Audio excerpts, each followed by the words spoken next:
Well, we decided to do, for this review, we decided to do it school picture style. Short people in the front and tall people in the back. You know, Wow. I have a feeling, like, regardless of, we're probably going to have a lot of different things to say about this movie, but can we just agree on two things? One, it feels so good to see a Marvel movie in the theater again. And two, it feels so good to finally see this movie. Because, I mean, you won't know this because you just got into these movies, but people have been demanding this movie even before the pandemic pushed it back. So seeing this movie is, it's bittersweet, and we'll get into all that in just a second. But hey guys, JamesMCD Reviews here. I'm here with my mom. Say hi. Hello. And I'm here with my girlfriend, Anne. Hi. My two favorite girls in a car talking about a Marvel movie. Literally nothing could be better. We just saw Black Widow. This is the highly anticipated, long overdue origin movie for Scarlett Johansson's Black Widow. It details her family life. It details her sort of time as a Russian spy in Budapest, and it shows it takes place in between Captain America Civil War and Avengers Infinity War, and it shows her having to revisit her dark past in order to stop a new legion of Black Widows run by this generic evil Russian guy. What did everyone think? Let's start with these two. Okay, so I mean, this was my first official Marvel movie in the theaters. Really? You popped your Marvel cherry. Well, because although I did see Age of Ultron. Okay, Age of Ultron, I fell asleep in the theater because I wasn't a fan at the time. Yeah. And so... I mean, you were really just going for Liam. Because wasn't it Liam and his soccer team were going to see that? Yeah, it was a team building thing. So. And I just decided to tag along because I'd been looking forward to it. Pretty much. And I could care less at the time about the movies, so yeah, I took the opportunity to take a nap.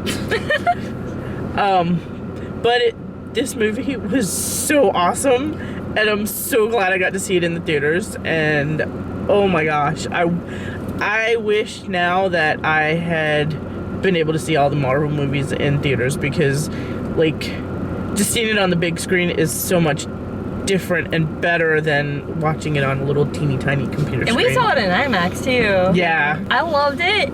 I wouldn't have seen it any other way. Well, if I wasn't coming out to see it with you guys, I probably would have seen it at home, but I'm glad I saw it in theaters. It's definitely something worth seeing in theaters because Absolutely. You want all that noise and all that. It's an amazing movie to watch. Just, you can see the amount of work that they put into it when it comes with the action scenes, when it comes with the visuals.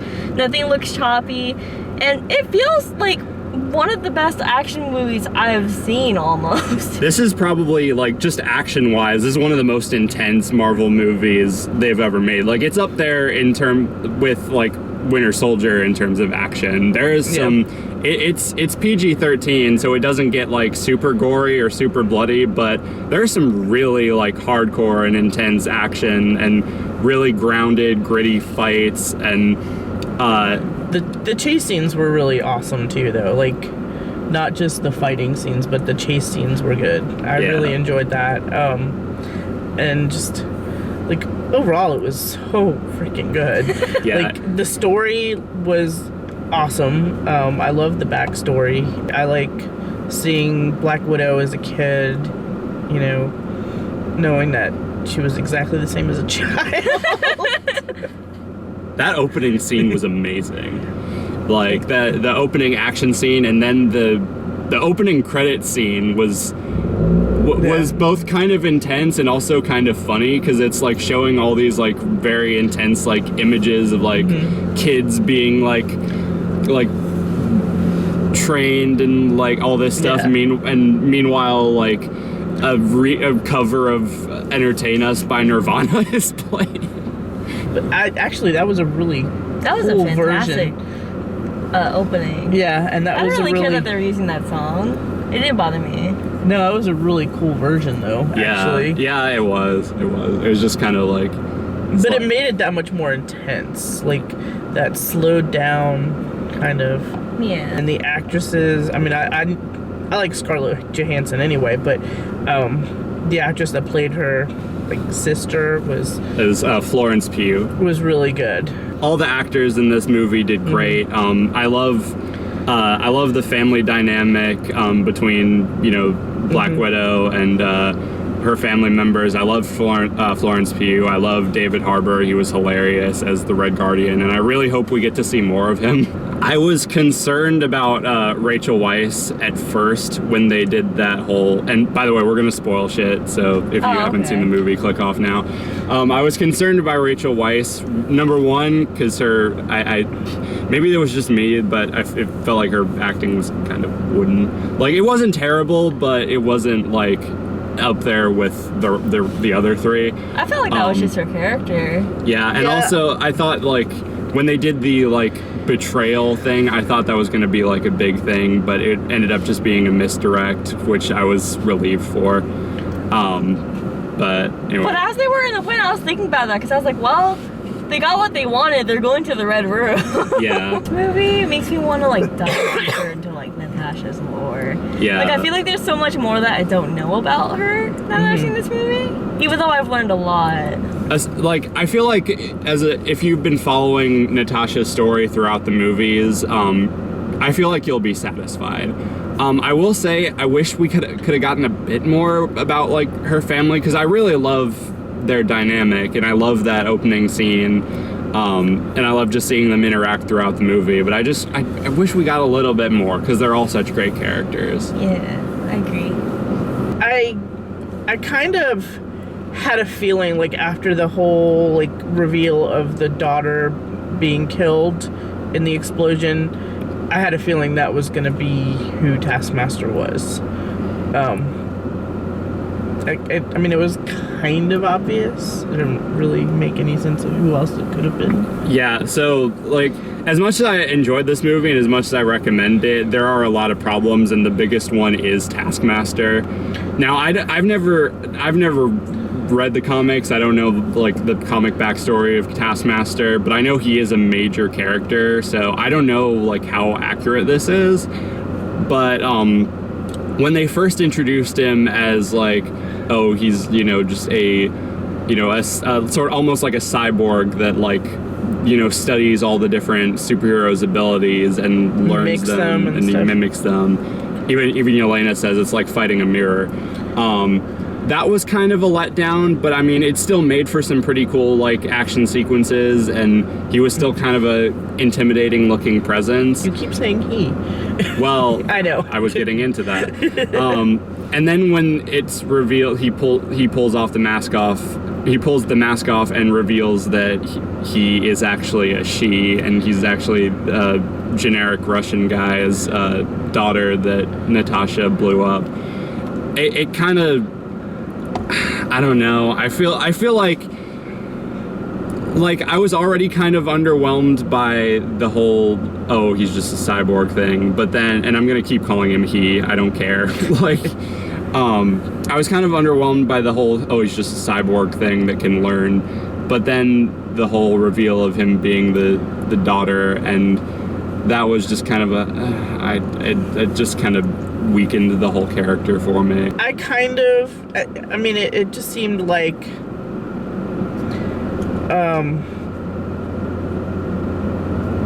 like it was gonna be, like, it was obvious that was who it was gonna be after they revealed that the daughter was blown up, that she was, you know, collateral damage. So that was not a big, huge shocker when the mask was taken off for me. Was it a letdown? No, I don't think so. I mean, but then again, I don't have any prior, I didn't have any prior knowledge going into this. Obviously, I don't read the comics either. So, I mean, it was interesting to watch at the very beginning when Taskmaster was fighting with Black Widow at the very first fight scene, and they were, Taskmaster was mimicking her moves, and it was actually kind of cool to watch that fight scene. I'm not gonna lie, I didn't think much. I was focused on the rest of the movie. But that's the thing, you don't really think much about Taskmaster until they show up. It's just not the super, I mean, it's like the elite of like the widows, but like I don't know. For me, I just didn't really think about it. Like, to me, I was like, this is a generic cyborg character. And it doesn't really matter who's under the mask because either way, you know, like, they're probably under control. Yeah, and they didn't flesh her out. Yeah, that's the thing too, is like I bitch about like the lack of character and the reveal, and like I know you said it was obvious. I didn't think it was obvious. I just thought it was stupid. I just thought it was a stupid reveal. But like he was built up so much in the trailers, and he barely appears throughout the movie, so he doesn't really have enough time except for a few action sequences to make an impact. Just something that I was thinking about while I was watching it during that dinner scene, if I can like put myself back in that spot where I was thinking, I mean, it may have just been the parents being parents, but like, I don't know, it felt like they were so attached to their childhood, but that was literally 20 years ago, and realistically, you probably wouldn't even remember much of that, and you wouldn't really be attached to that. Well, I mean, I don't know, then again, if that's the only good memory you have with a lot of trauma. Anyways, I don't know, it blew my mind that they were trying to be like close when, like, Natasha felt like the only sane person in that room. She was like, right. We're trying to find a red room here.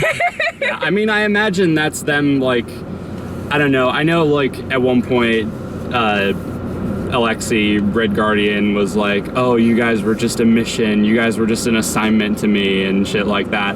But, I mean, they do try to show at points that he really does genuinely care about his kids and about his, like, whether or not, like, fake family, but it was a real family to them.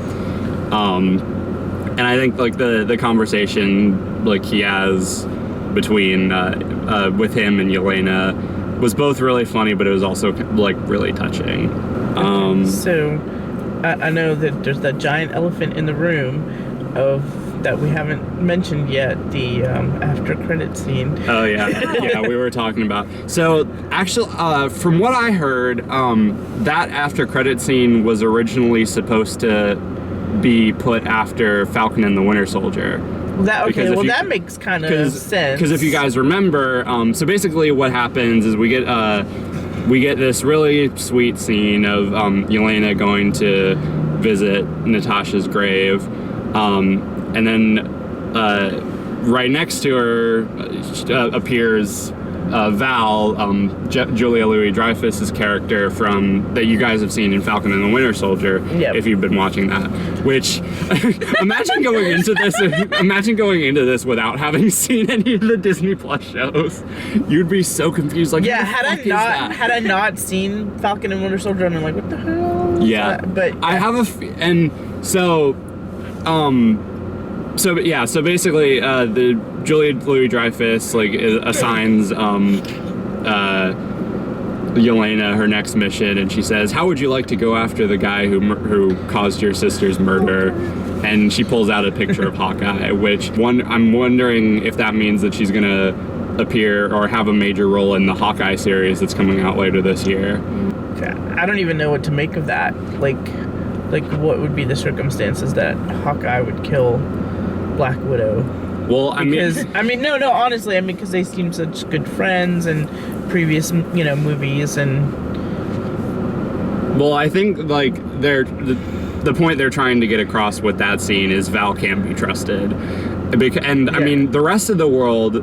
Well, I mean, I don't know how much of the world knows like the circumstances of what happened during that battle in Endgame. Probably not. Yeah, that's a lot to. The blip.